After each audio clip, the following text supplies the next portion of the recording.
প্রিয় শিক্ষার্থী, আসসালামু আলাইকুম। সবাইকে আমার অনলাইন গুগল ক্লাসে স্বাগতম। তোমাদের আমি মোহাম্মদ মনোর আলম, সহকারী শিক্ষক, মুসলিম ইউসুফ আলী স্কুল কলেজ। প্রিয় শিক্ষার্থীরা, তোমরা জানো যে তোমাদের এই প্যান্ডামিক মহামারী কোভিড-19-এর কারণে তোমাদের সবাইকে বাড়িতে অবস্থান করতে হচ্ছে এবং নিয়মিত অ্যাসাইনমেন্টের কাজগুলো চালিয়ে দিতে হচ্ছে।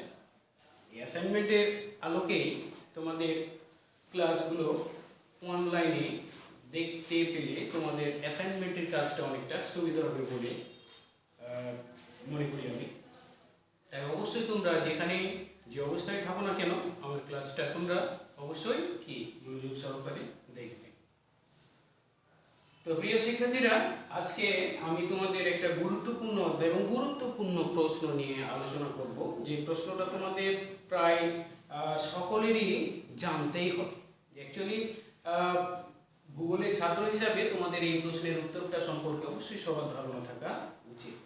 তো আমার আজকের বিষয় হচ্ছে প্রথম অধ্যায়ে ভূগোল ও পরিবেশ নিয়ে তার একটা গুরুত্বপূর্ণ বিষয় হচ্ছে ঋতু পরিবর্তন। তো প্রিয় শিক্ষার্থীরা, আমরা জানি যে আমরা এই যে এখন এই প্রচণ্ড গরমের মধ্যে আমি ক্লাস করছি। গরম তার মানে কি? গ্রীষ্মকাল। আমি ঘেমে যাচ্ছি, এটা গরম, গ্রীষ্মকাল। তো এই গ্রীষ্মকাল, তো আমরা কি শুধু এই গ্রীষ্মকালের মধ্যেই পার করি? আমরা তো আরো ঋতুর মধ্যে পার করি। তো এরকম আমাদের মানে বিরাজমান, পৃথিবীতে বিরাজমান বেশ কয়েকটা ঋতু পরিলক্ষিত হয়। তোমরা জানো যে ঋতুগুলোর নাম কি কি?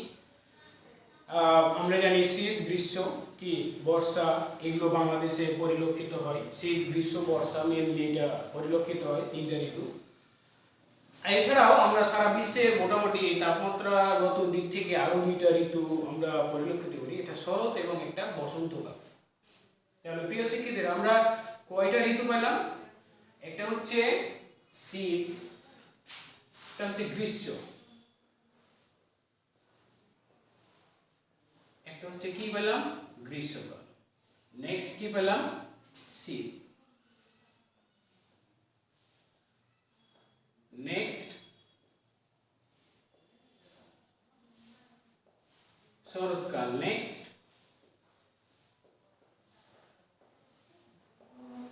বসন্তকাল।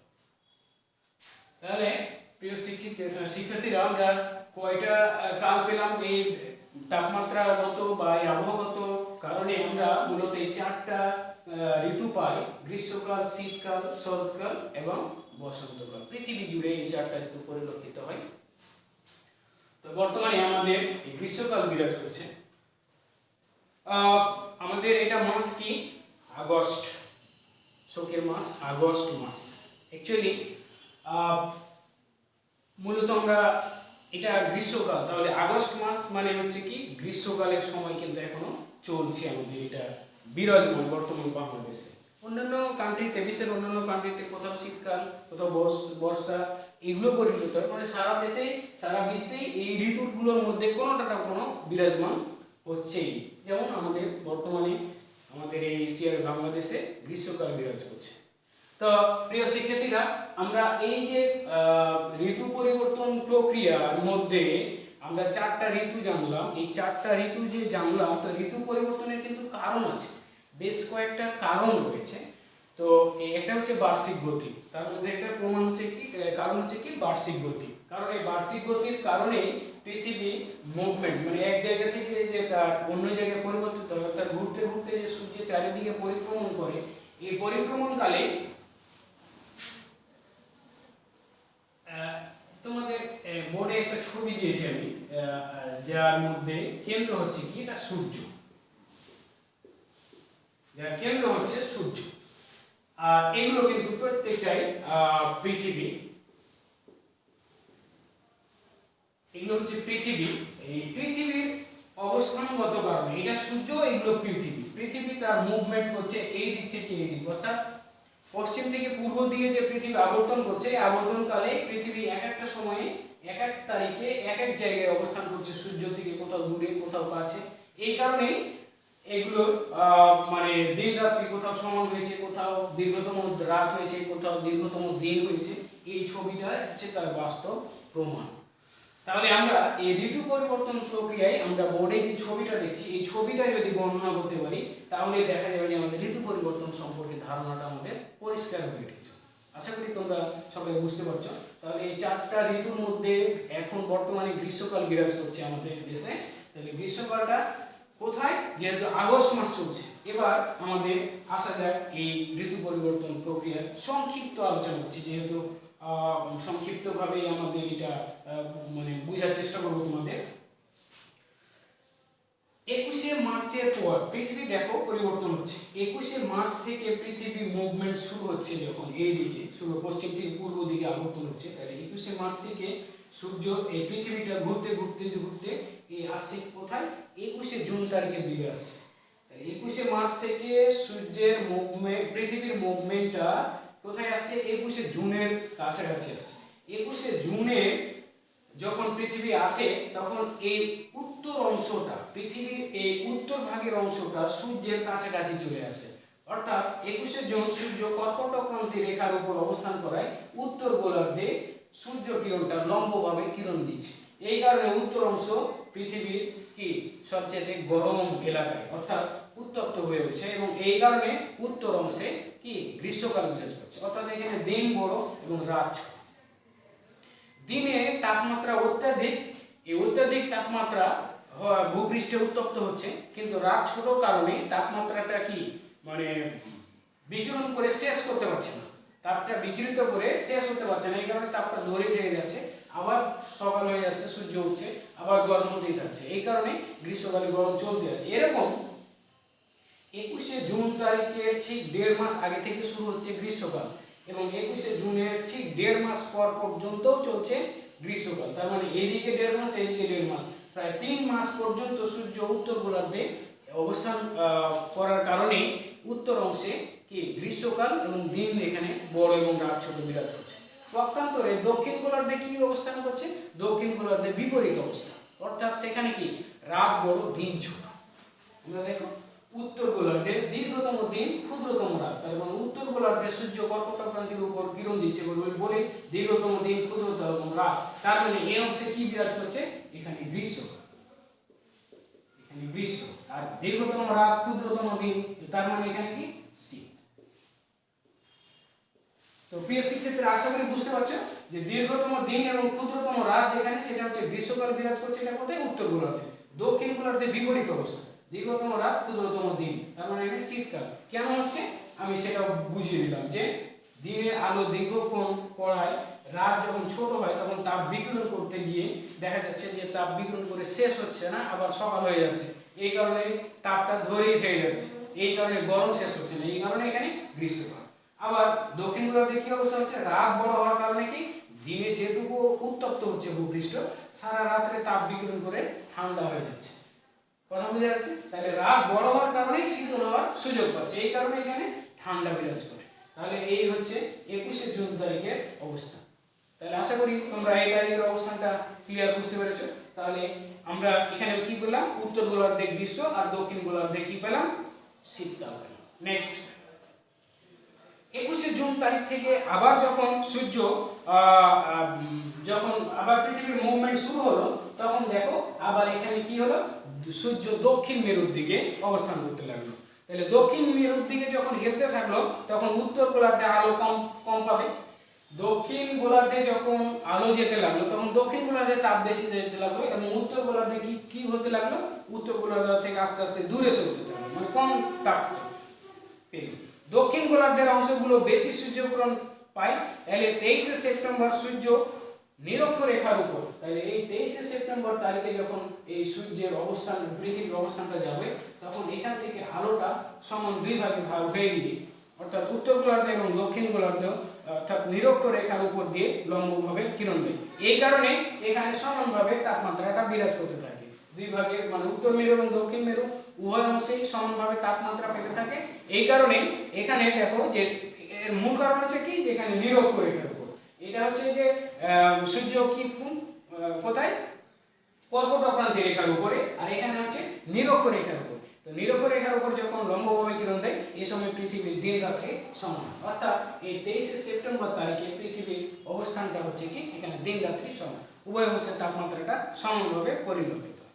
কারণ হচ্ছে দিনের বেলায় যে তাপ আসে রাত সমান হয় একই পরিমাণ তাপ মানে বিকিরণ হয়ে গেল, এই কারণে তাপমাত্রা কমও হলো না আবার অতিরিক্ত তাপ থেকেও গেল না। এই কারণে এখানে দিন রাত্রিটা সমান এবং তাপমাত্রাও সমান, যার কারণে এটা কোন ঋতু বিরাজ করবে, তাহলে এখানে উত্তর গোলার্ধে এটা কি শারদ বিষুব, অর্থাৎ 23 সেপ্টেম্বর তারিখে শারদ বিষুব বলা হচ্ছে, এটা শরৎকাল আমরা পেয়ে থাকি।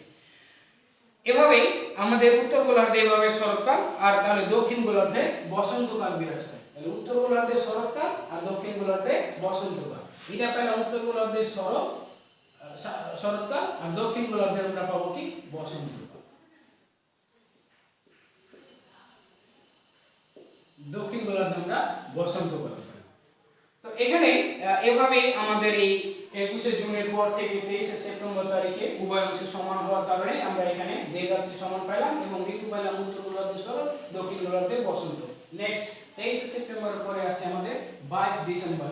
22 ডিসেম্বর যখন আসলো, তাহলে 23শে সেপ্টেম্বর দক্ষিণ গোলার্ধ ক্রমশ দূরে থাকলো, আবার উত্তর গোলার্ধ কি হলো কাছে আসতে থাকলো। তাহলে এভাবে দক্ষিণ গোলার্ধ সূর্য লম্বভাবে এবং উত্তর গোলার্ধ কোণ করে কিরণ দিতে থাকে। এতে উত্তর গোলার্ধের দিন ছোট আর দক্ষিণ গোলার্ধে দিন বড় এবং রাত ছোট হতে থাকে।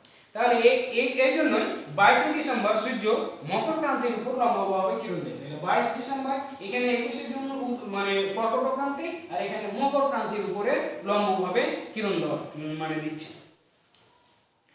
তাহলে এখানে 22 ডিসেম্বর সূর্য যখন মকর ক্রান্তির উপর কিরণ দেয়, সেই দিন উত্তর গোলার্ধে ছোট দিন, আর এবং তাহলে এখানে কি হচ্ছে, এটা বিপরীত অবস্থা হচ্ছে। এটা কি অবস্থা হচ্ছে, বিপরীত অবস্থা হচ্ছে। এখানে দেখা যাচ্ছে যে এখানে উত্তর গোলার্ধটা আবার কি হলো যে দূরে সরে যাচ্ছে এবং দক্ষিণ গোলার্ধ কাছে, যেহেতু মকর ক্রান্তির উপর লম্বভাবে কিরণ দিচ্ছে। তাহলে এইখানে দিন বড় হচ্ছে, এইখানে এই অংশে দিন বড় হচ্ছে উত্তর গোলার্ধে, এই কারণে যে এখানে লম্বভাবে কিরণ দেওয়া হচ্ছে। তাহলে আবার এখানে দীর্ঘতম রাত হচ্ছে, তার মানে এখানে দক্ষিণ গোলার্ধে তো মকর ক্রান্তির উপরে কিরণ দেওয়ার কারণে এখানে উত্তর দিকে মানে পরের দিন থেকে মানে দক্ষিণ গোলার্ধে যখন শেষ, দক্ষিণায়ন সূর্যের যখন দক্ষিণায়ন শেষ, তখন পরের দিন থেকে পুনরায় সূর্য উত্তর দিকে আসতে থাকে। এভাবে 22 ডিসেম্বরে 1.5 মাস আগে থেকে শুরু হয় এখানে এই সূর্য কিরণ এবং 1.5 মাস পর থেকে আবার চলতে থাকে এই তাপমাত্রা। এভাবে দক্ষিণ গোলার্ধে মানে গ্রীষ্মকাল বিরাজ করতে থাকে।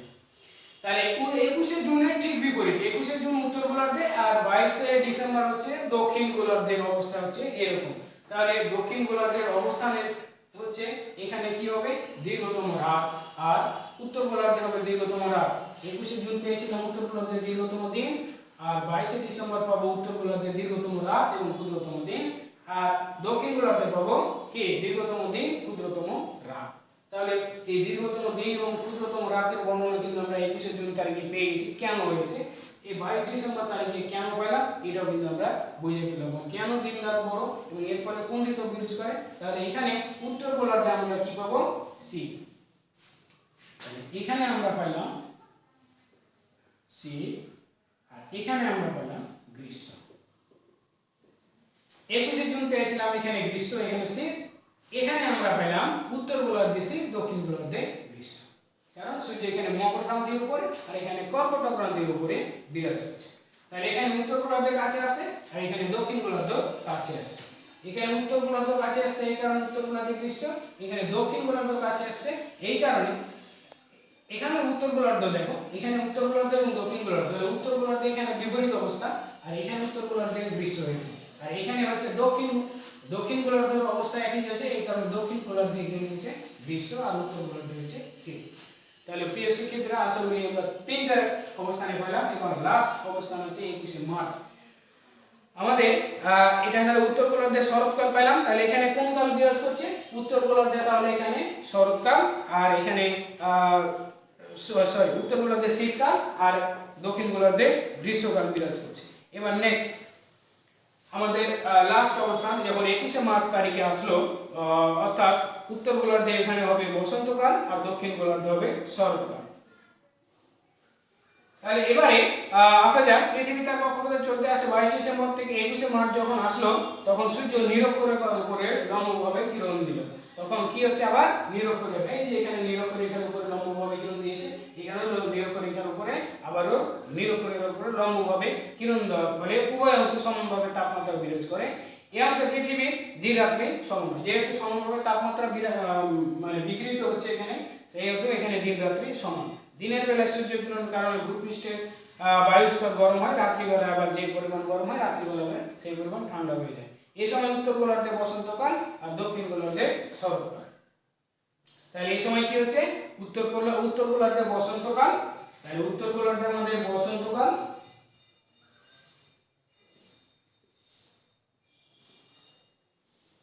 বসন্ত, আর এখানে হচ্ছে শরৎ। এই হচ্ছে দুইটা ঋতু। তাহলে এখানে বসন্তকাল এবং দক্ষিণ গোলার্ধে শরৎকাল। 21শে মার্চ পৃথিবীর দিন রাত্রি সমান হয়, এই দিন বাসন্ত, এই সর্বত্র সমান হয়, এই দিনটাকে আমরা কি বলি, বাসন্ত বিষুব বলি।